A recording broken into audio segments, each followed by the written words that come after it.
Assalamualaikum warahmatullahi wabarakatuh. Selamat pagi semua.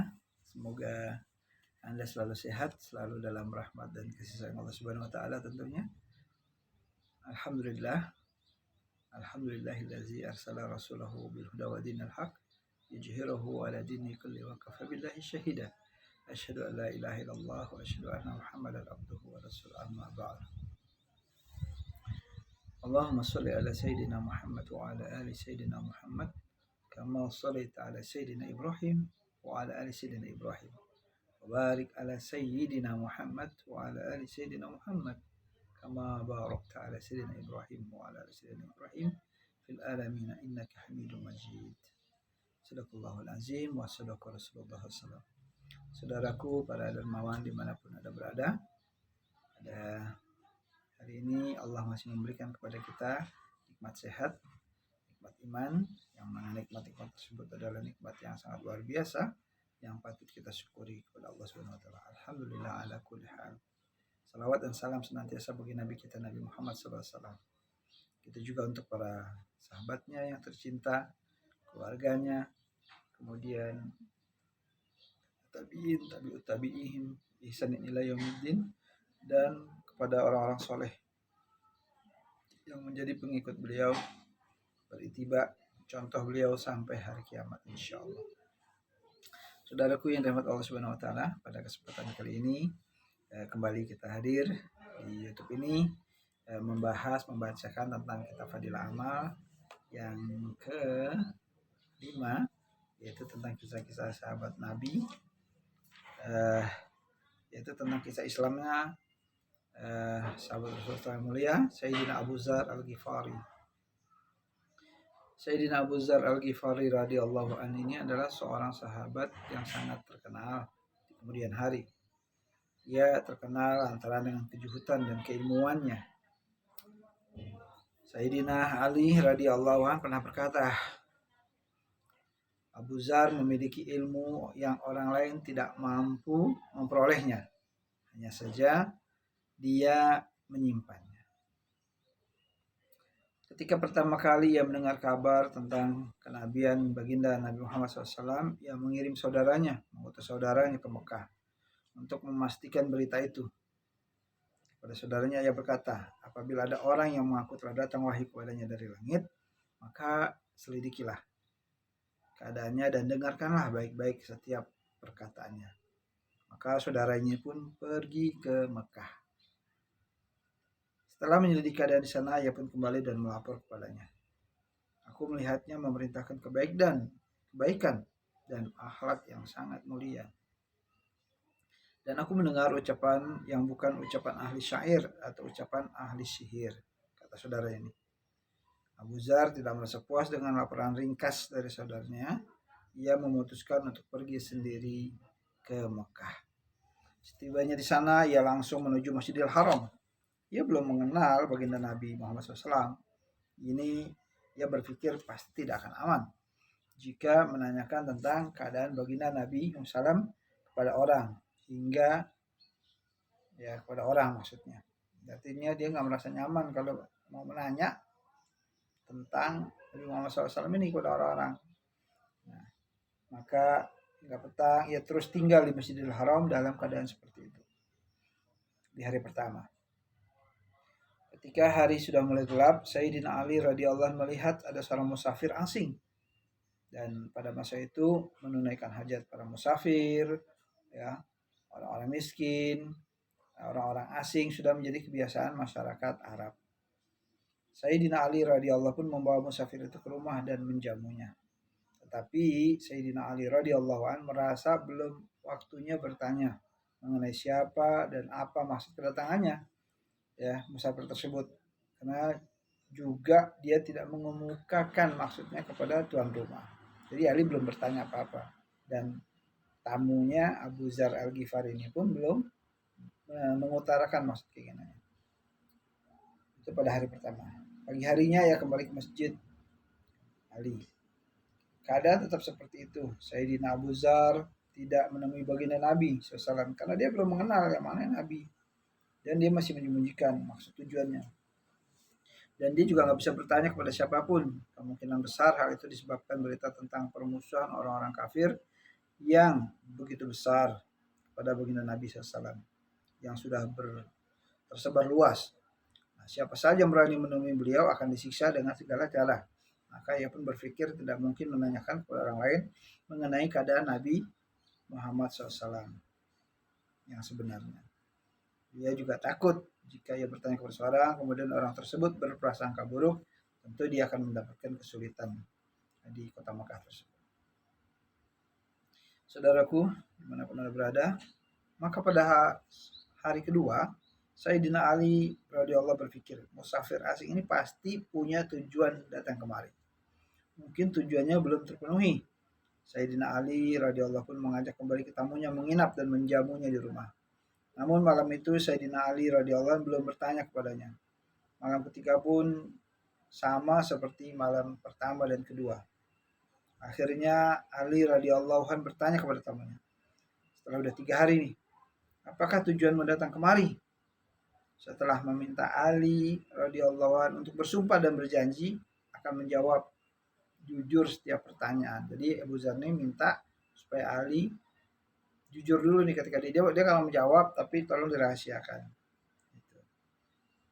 Ya, berjanji dan bersumpah, baru dia akan jujur bertanya. Maka kemudian barulah Sayyidina Abu Dzar mau mengutarakan maksudnya. Jadi Ali berjanji nggak akan menceritakan kepada siapa. Nah, dia merasa nyaman sudah. Nah, Sayyidina Ali radhiyallahu berkata, sungguh beliau adalah utusan Allah Subhanahu wa taala. Jika pagi aku pergi, ikutilah aku, kata Ali. Aku akan mengantarkanmu kepada beliau karena suasana pertentangan masih sangat panas. Maka jika selama di perjalanan kita menemui orang yang mencurigai perjalanan kita, aku pura-pura kencing atau pura-pura membetulkan sendalaku lah, terompaku. Hendaknya kamu jalan terus, jangan nunggu. Jadi kamu ketika aku pura-pura misalnya ketemu orang, aku pura-pura betulin, kamu jalan aja terus. Ya seolah-olah nggak kenal. Nah, hendaknya kamu berjalan terus, jangan menungguku agar orang-orang tidak mengetahui perjalanan kita. Esok paginya Sayyidina Ali radhiyallahu diikuti musafir itu tiba di tempat baginda Nabi Muhammad Rasulullah SAW. Mereka berbincang-bincang dengan beliau. Saat itulah Sayyidina Abu Dzar radhiyallahu akhirnya masuk Islam. Ya. Nah, ketika itu dia bertanya kepada Rasulullah, sesungguhnya bacakanlah kepadaku syairmu atau apa namanya. Tapi kata Nabi, ini bukan syair yang aku bacakan, tapi ayat Al-Quran. Maka terkagumlah Abu Dzar mendengarkan bait-bait ayat Al-Quran yang dibacakan Rasulullah SAW kepada beliau. Saat itulah Abu Dzar masuk Islam. Selanjutnya karena baginda Nabi SAW sangat mencemaskan gangguan yang akan menimpa dirinya, beliau melarang Sayyidina Abu Dzar menunjukkan keislamannya di muka umum. Jadi Rasulullah tuh menyuruh supaya Abu Dzar udahlah disembunyikan dulu karena belum waktunya terang-terangan. Jadi masih sembunyi-sembunyi. Nah, baginda Nabi SAW bersabda, pulanglah kamu kepada kaummu dengan sembunyi-sembunyi dan engkau boleh kembali lagi jika kami telah mendapat kemenangan. Sayyidina Abu Dzar radhiyallahu anhu ini menjawab, ya Rasulullah, demi zat yang nyawaku berada di dalam genggamannya, aku akan mengucapkan kalimat tauhid ini dengan lantang di tengah kerumunan orang-orang yang tidak beriman itu. Lalu dia langsung menuju Masjidil Haram dengan suara lantang yang berseru, Asyhadu an la ilaha illallah wa asyhadu anna Muhammadan Rasulullah. Aku bersaksi tidak ada yang berhak disembah selain Allah, dan aku bersaksi bahwasanya Muhammad itu adalah utusan Allah. Padahal kalimat itu adalah kalimat yang sangat tabu saat itu, kalimat yang sangat dibenci oleh kaum kafir Quraisy, dan sedikit waktu itu umat Islam yang baru masuk Islam. Abu Dzar aja dalam riwayat ini ada baru orang yang kelima atau keenam yang baru masuk Islam. Berarti kan selama ini baru 4 atau 5 orang yang masuk Islam. Wah, itu pertentangan yang sangat dahsyat saat itu. Selanjutnya orang-orang yang mendengarkan teriakan Abu Dzar di Mekah ini yang sedang berkumpul mereka, akhirnya mereka dengan serta-merta menyerangnya dari segala arah. Tubuhnya terluka berat, bahkan ia hampir saja menemui ajalnya. paman baginda Nabi SAW, yaitu Ibnu Abbas, yang ketika itu belum memeluk Islam, melindungi Sayyidina Abu Dzar radhiyallahu anhu dengan membaringkan tubuhnya di atas tubuh Sayyidina Abu Dzar Ghifari radhiyallahu anhu dan berkata kepada mereka, kezaliman apa yang sedang kalian lakukan? Dia ini seorang kabilah Ghifar. Kabilah ini menetap di jalan menuju Sam. Perdaganganmu dan segala urusan kalian adalah dengan negeri Sam. Jika orang ini mati, kata Abbas, maka jalan lalu lintas ke Sam pasti akan tertutup. Ucapnya itu menyadarkan orang-orang yang sedang memukuli Abu Dzar. Dan memang benar, semua kebutuhan mereka datang dari Syam. Jika jalur itu ditutup, itu berarti bencana bagi mereka, bagi kaum kafir Quraisy. Akhirnya mereka mau melepaskan Abu Dzar, nggak lagi dipukuli. Dan hari kedua dengan suara lantang Abu Dzar waktu itu melihat ada seorang ibu wanita yang sedang tawaf. Tawafnya bukan tawaf yang sekarang, tawaf mengelilingi berhala Lata Uzza. Maka Abu Dzar melihat kemungkaran begitu, dia nggak senang hatinya. Dikasih tahu, sungguhnya Lata Uzza tidak bisa memberikan manfaat dan mudarat. Ya namanya patung kan, patung itu kan seperti kayu dari pohon, nggak bisa memberikan manfaat dan mudarat. Maka ibu ini teriak-teriak, ya, melihat Abu Dzar orang asing ini menghina Tuhannya, yaitu Lata Uzza ketika itu. Maka orang-orang yang juga sedang kumpul, ya, kembalilah mereka memukuli Abu Dzar. Orang lagi banyak, lagi ngumpul kan, orang itu nggak tahan dengar kalimat tersebut, mereka langsung menyerangnya lagi. Hari itu juga kemudian Sayyidina Abbas radhiyallahu anhu juga lah yang mengingatkan kaumnya bahwa jika ia benar-benar mati maka jalur perdagangan mereka akan tertutup. Ini subhanallah sahabat Nabi Abu Dzar Ghifari. Ya. Jundub bin Junadah nama lengkapnya. Dia ini seorang pemberani dari suku Ghifari, suku yang sangat keras, suku yang terkenal kuat dia di dalam melakukan perjalanan panjang, ya. Jadi buat perbandingan tuh, karena dia kaum yang sangat kuat, kemana-mana tuh jaraknya jauh-jauh, terus pemberani dan terkenal di sana tuh sangar-sangar, keras-keras, perampok. Jadi kalau orang suku Ghifar pergi ke daerah lain itu nggak takut gelap, tapi kalau suku lain nyasar di suku Ghifar itu pasti dirampok hartanya. Maka karakter mereka keras, pemberani, Masya Allah. Nah, Allah berikan hidayah kepada Abu Dzar Al-Ghifari. Saudaraku, para dermawan yang dimuliakan Allah Subhanahu wa taala, meskipun baginda Rasulullah SAW telah menyuruh Sayyidina Abu Dzar untuk menyembunyikan keislamannya, tetapi beliau tetap menampakkan keislamannya seterang-terangan, secara terang-terangan, karena semangat dan gelora hatinya yang begitu luar biasa, membahana. Dan tindakannya itu untuk membela yang hak, mengabarkan, memberitakan kebenaran. Adapun larangan baginda Nabi SAW adalah karena rasa sayang beliau kepadanya. Jadi Rasulullah itu melarang karena beliau kasihan. Rasulullah itu nggak mau sahabatnya, orang-orang yang baru Islam itu dizolimi, ya, dizolimi, disiksa dan sebagainya. Nah, sabar dulu kata Nabi. Tapi ini orang Masya Allah karakternya luar biasa, pemberani, nggak ada tanda takutnya. Terkenal suku Ghifar itu sangar-sangar pemberaninya, gitu, luar biasa. Nah, beliau khawatir Abu Dzar tidak akan mampu menanggung risikonya. Tidak mungkin para sahabat Nabi SAW menentang perintah baginda SAW. Mengenai hal ini akan dijelaskan dalam bab selanjutnya. Artinya yang dilanggar sama Abu Dzar ini bukan melanggar yang diperintahkan Rasul, tapi karena sikap keberaniannya, dia ingin menyampaikan kebenaran kalau dia sudah Islam dan tentang kebenaran, terang-terangan dakwah yang nggak mau ngumpet-ngumpet. Nah, sama seperti Umar. Umar juga gitu, masuk Islam dia langsung dibunuskan pedang ini Umar bin Khattab. Ya, saya udah masuk Islam. Siapa yang mau istrinya janda, anaknya yatim, halangi saya. Nggak ada yang berani. Umar jagoan. Ya enggak, dia jawara, pemenang tunggal ya di pasar Ukas itu, berantem semua pada kalah sama dia. Nah, itu Masya Allah. Nah, ini juga karakternya sama seperti Umar Abu Dzar Al-Ghifari. Masya Allah, tabarakallah. Assalamualaikum ya Abu Zar. Assalamualaikum ya Abu Zar Al-Ghifari. Assalamualaikum ya Abu Zar Al-Ghifari. Semoga Allah pertemukan kita dengan Abu Zar Al-Ghifari, Jundub bin Junadah radhiyallahu anhu. Dalam menyebarkan agama, baginda Nabi SAW sendiri telah banyak menanggung penderitaan. Oleh sebab itu, Sayyidina Abu Zar radhiyallahu anhu memilih untuk mengikuti penderitaan baginda Nabi Muhammad SAW, bukan menerima kemudahan yang diberikan beliau. Inilah penyebab urusan agama para sahabat radhiyallahu anhu meningkat. Jadi orang itu kalau mengikuti Nabi, ya selamanya keimanannya, masya Allah. Ini menyebabkan urusan agama meningkat, imannya jadi kuat. Dunia pun takluk di bawah telapak kaki mereka, dan mereka menang di setiap medan perjuangan.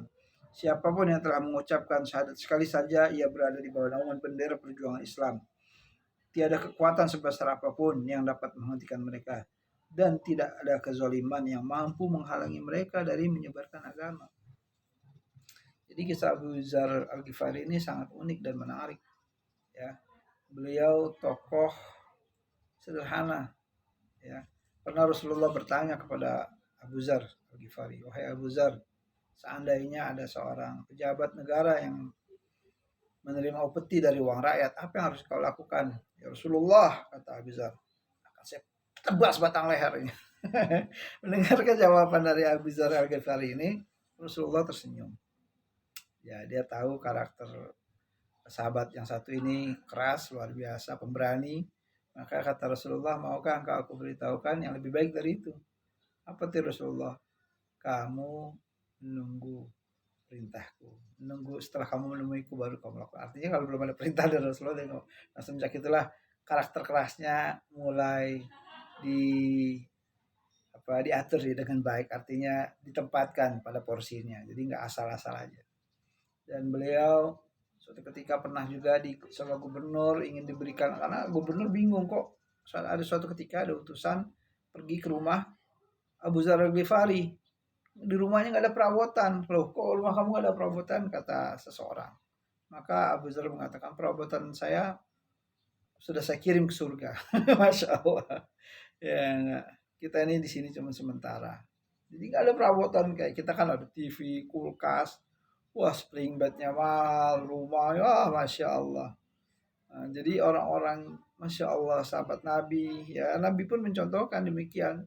Sehingga sahabat-sahabatnya mencontoh Rasulullah SAW. Hidupnya sederhana, ya Allah. Maka iman tumbuh di hatinya. Kecintaan akhirat tumbuh di hatinya. Kalau kita kan, ya Allah, kecintaan kita masih tumbuh kepada dunia. Kita masih senang sama dunia.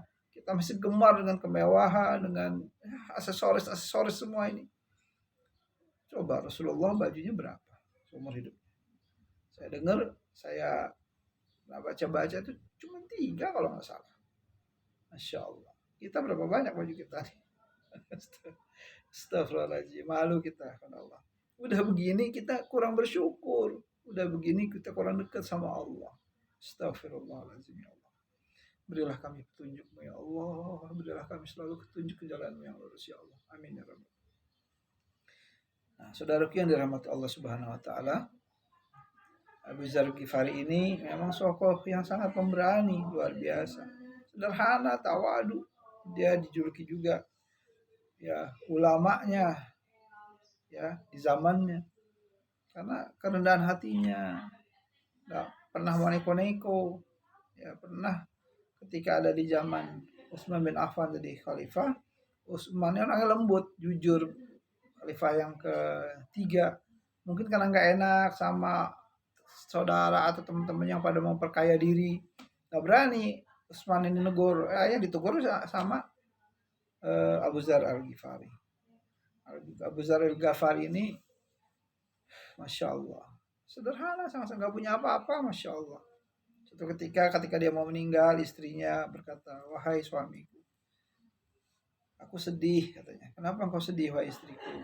Aku sedih, kematianmu akan datang sebentar lagi. Artinya dalam keadaan Abu Zar Al-Ghifari sedang sekarat.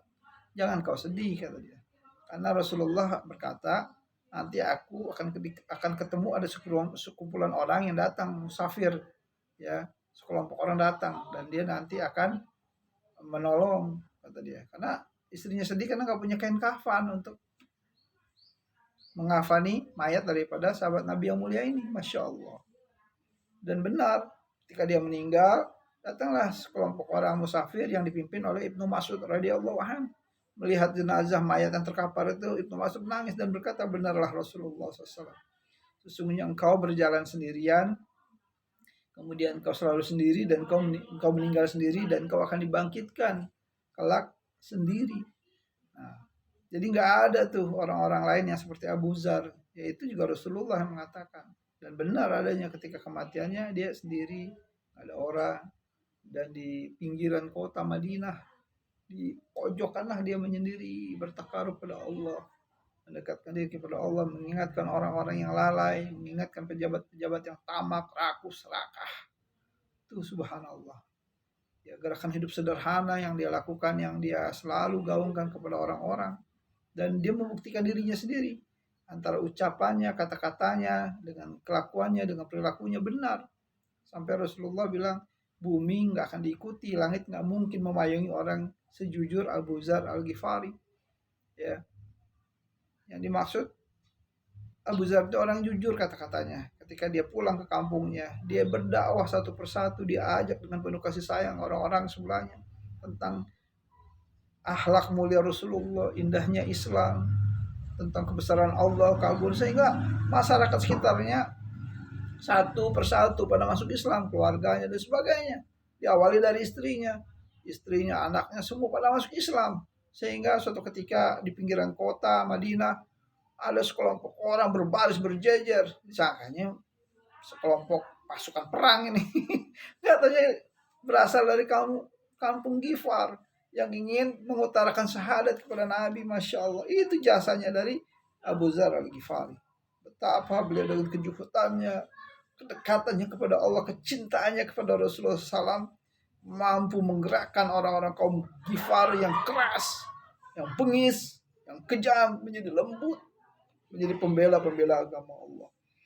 Rasulullah sangat takjub dan kagum kepada sahabat Nabi yang satu ini, Abu Zar Al-Ghifari, Jundub bin Junadah. Semoga Allah Ta'ala pertemukan kita dengan tokoh kita yang satu ini nanti di yaumil akhir. Semoga Allah pertemukan kita dengan sahabat-sahabat Nabi, dan semoga Allah pertemukan kita dengan Rasulullah Sallallahu Alaihi Wasallam. Walaupun kita banyak dosanya, mohon ampun terus kepada Allah, perbaiki diri kita terus menerus kepada Allah, dan mohon. Gak ada yang gak mungkin kalau kita mohon. Bukankah Allah Ta'ala menyuruh kita untuk berdoa? Wa qala rabbukum ud'uni fastajib lakum. Dan berkatalah Tuhanmu, mintalah engkau kepadaku, berdoalah, memohonlah, merengeklah, pasti akan kukabulkan. Hatta doa itu kita ungkapkan dalam hati kita. Allah Maha tahu. Sering-seringlah kita, ya Allah, kalau kita ada salah, ya Allah ampuni dosa saya, minta ampun terus. Ya Allah berilah hidayah, minta terus hidayah sampai kita mati. Gitu. Ya, saudaraku yang dirahmati Allah Subhanahu wa taala, mudah-mudahan dengan kita membacakan kitab Fadilah Amal ini, Allah berikan hidayah kepada kita. Mudah-mudahan dengan kita membahas sahabat-sahabat Nabi, menumbuhkan rasa cinta kita, rasa sayang kita kepada beliau dan Muhammad SAW, sehingga menumbuhkan pula rasa cinta kita kepada Rasulullah SAW, sehingga ada rasa keinginan kita ingin berjumpa dengan sahabat-sahabat yang mulia ini yang kita bacakan ini, dan ada keinginan kerinduan kita yang amat dalam kepada baginda Rasulullah SAW. Minta kepada Allah, ya Allah, semoga kita bisa dipertemukan dengan Rasulullah. Dan kenikmatan yang paling terindah di surga nanti bukan cuma kita bisa masuk surga Allah yang dengan segala kenikmatan-kenikmatannya. Kenikmatan-kenikmatan surga itu biasa. Yang luar biasa adalah ketika Allah memberikan kenikmatan, di atas kenikmatan tersebut adalah kita bisa berjumpa dengan Rasulullah SAW dan bisa menatap wajah Allah Subhanahu Wa Taala ketika kita seperti menatap rembulan di malam hari. Masya Allah, tabarakallah. Mudah-mudahan Allah Ta'ala memberikan kesempatan kepada kita, memberikan kita kemudahan di akhirat untuk Allah pertemukan dengan Rasulnya, dan bisa menatap wajah Allah Subhanahu Wa Ta'ala Azza wa Jalla yang sangat mulia, yang sangat agung, maha pengasih, maha penyayang kepada kita. Memohonlah, berdoalah terus kepada Allah Subhanahu wa taala. Karena doa adalah ibadah, doa adalah perintah Allah dan perintah Rasulnya. Kita ini lemah kita ini. Kecuali dengan pertolongan Allah Subhanahu wa taala. Mudah-mudahan kisah sahabat Nabi yang ke 5 tadi tentang Abu Dzar Al-Ghifari membawa manfaat bagi saya dan bagi Anda semua tentunya, dan kiranya kita bisa terus menyelesaikan buku ini sampai selesai. Mudah-mudahan masih ada umur, masih ada kesempatan, sehat sayanya, dan mudah-mudahan Anda pun Allah berikan kesehatan. Terima kasih Umi Dr. Sri Listiawati yang sudah memberikan buku ini kepada saya. Sudah 4 kali memberikan baju layak pakai, ya, buku, baju dan sebagainya. Juga 3 kali memberikan infaknya. Semoga Allah balas kebaikannya. Dan bagi Anda yang juga ingin memberikan donasinya berupa baju layak pakai, baju baru, sepeda, bekas, motor, mobil untuk perjuangan agama Allah, insya Allah kami dari relawan Peduli Rakyat Indonesia siap menerima dan menjalankannya dengan amanah insya Allah. Saudaraku yang dirahmati Allah Subhanahu wa taala, bagi Anda yang berminat juga ingin menjadi orang tua asuh kaum duafa yatim piatu, Anda bisa hubungi saya di WhatsApp 0896